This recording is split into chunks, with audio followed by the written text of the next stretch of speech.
আসসালামু আলাইকুম এভরিওয়ান। আজকে দুপুরে আমি আমার হাজবেন্ডকে কি খেতে দিব, মানে লাঞ্চের বক্সে কি দিব সেটা দেখাবো। তো প্রথমে দিয়ে দিলাম এখানে হলো পোলাও। আজকে অফিসে পোলাও দিচ্ছি।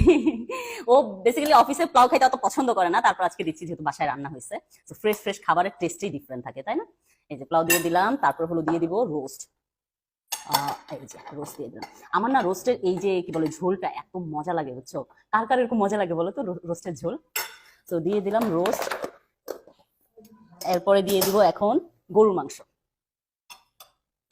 গরু মাংসটা অল্প দিব, আর ঝোলটা একটু বেশি দিব, কারণ হলো একটু রোস্টের তো ঝোল থাকে না। গরু মাংসের আজকে গরু মাংসতে কিন্তু আলু দেয় নাই, সবার কমপ্লেন থাকে যে আমার জন্য বলে আলুর দাম বেড়ে যাবে। তো সেই জন্য আমি আজকে ইয়েই দিই নাই, আলুই দিই নাই।